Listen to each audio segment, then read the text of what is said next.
pembelajaran pada pagi hari ini, mari kita sama-sama membukanya dengan melafazkan Al-Basmalah. Bismillahirrahmanirrahim. Baiklah, sebelum kita masuk ke materi pada pagi hari ini, Ibu akan cek semangatnya dulu nih. Kalian tinggal ikutin Ibu ya.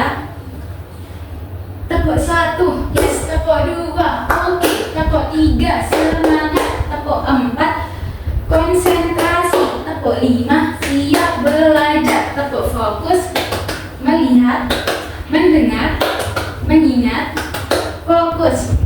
Baiklah, sebelum kita masuk ke materi pembelajaran tentang pengumpulan dan penyajian data, ada yang masih ingat nggak materi kita pada minggu lalu? Ya, materi kita pada minggu lalu yakni tentang fungsi dan geometri. Jadi materi kita pada pagi hari ini yakni tentang pengumpulan dan penyajian data. Sebelum itu, ada yang tahu nggak apa yang dimaksud dengan data? Data itu adalah sekumpulan informasi yang diperoleh berdasarkan fakta. Data itu sendiri ada yang bersifat kuantitatif, ada juga yang bersifat kualitatif.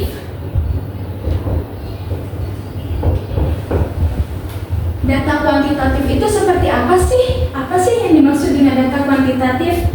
Jadi, data kuantitatif adalah sekumpulan data yang digambarkan dengan angka. Sedangkan kualitatif adalah sekumpulan data yang dituangkan dalam sebuah deskripsi paragraf. Apa sih contoh dari data kuantitatif dan kualitatif itu sendiri? Adapun contoh dari data kuantitatif yakni seperti data tinggi badan, data berat badan, juara kelas, dan lain sebagainya. Adapun contoh dari data kualitatif yakni tentang data ekstrakurikuler yang diminati dan data tentang diri siswa itu sendiri. Selanjutnya yakni tentang pengumpulan data.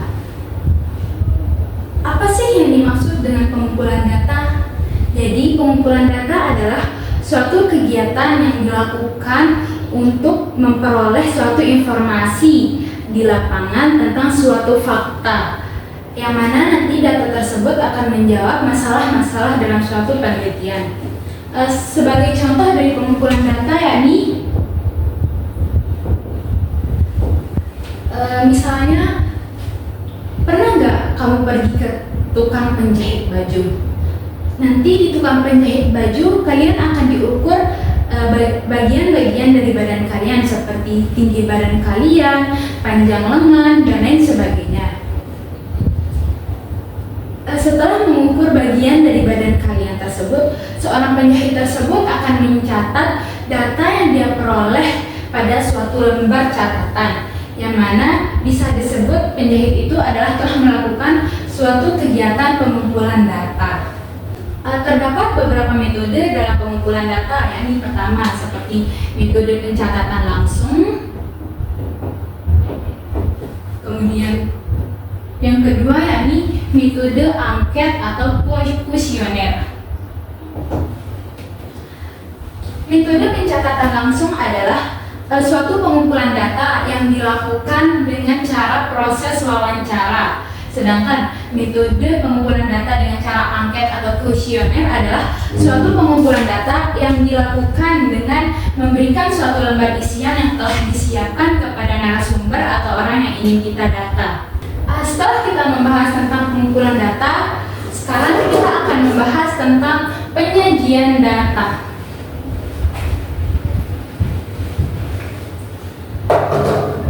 Pernahkah kalian perhatikan penyajian data di sekitar kalian? Misalnya seperti data tentang juara kelas, data tentang nilai rapot, atau data tentang tinggi badan dan berat badan. Data-data tersebut biasanya disajikan baik dalam bentuk tabel atau suatu diagram. Akan tetapi, sebagian besar data-data tersebut akan disajikan dalam bentuk tabel atau diagram belakang. Setelah kita mengetahui tentang penyajian data, selanjutnya ini kita akan membahas tentang bentuk-bentuk dari penyajian data itu sendiri. Bentuk yang pertama yakni penyajian data dalam bentuk daftar.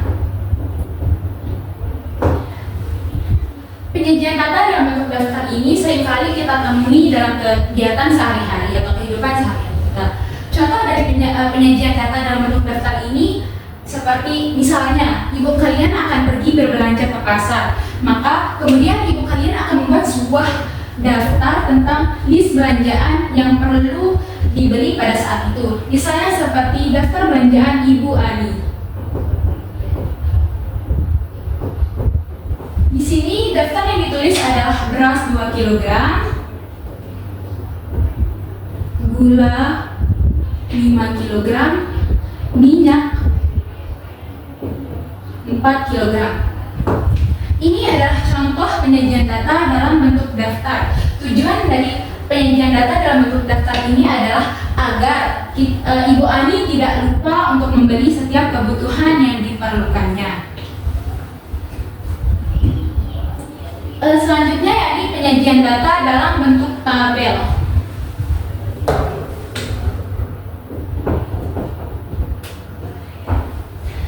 Penyajian data dalam bentuk tabel ini seringkali kita temui dalam kehidupan kita juga sehari-hari.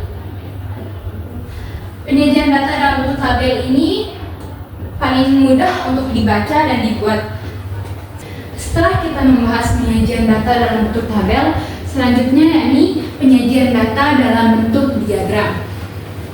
Terdapat beberapa jenis diagram dalam penyajian data, seperti pertama yaitu diagram batang, kemudian diagram garis, dan piktogram atau diagram gambar. Di sini Ibu sudah membawa beberapa contoh bentuk dari diagram-diagram yang digunakan dalam penyajian data. Contoh pertama yakni tentang data penjualan baju. Di sini data tentang penjualan baju ini disajikan dalam bentuk diagram batang. Di sini kan sudah jelas, di bawah sini merupakan bulan-bulan pada setiap tahunnya yang dimulai dari bulan Juli, Agustus, September, Oktober, dan November.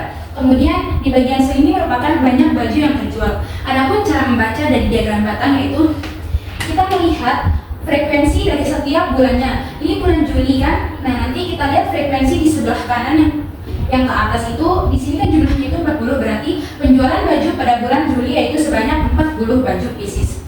Sedangkan pada bulan Agustus yakni sebanyak 35 pieces baju yang terjual, bulan September sebanyak 45 pieces, bulan Oktober sebanyak 50 pieces, dan bulan November sebanyak 35 pieces baju. Bulan November sebanyak 25 pieces baju yang terjual.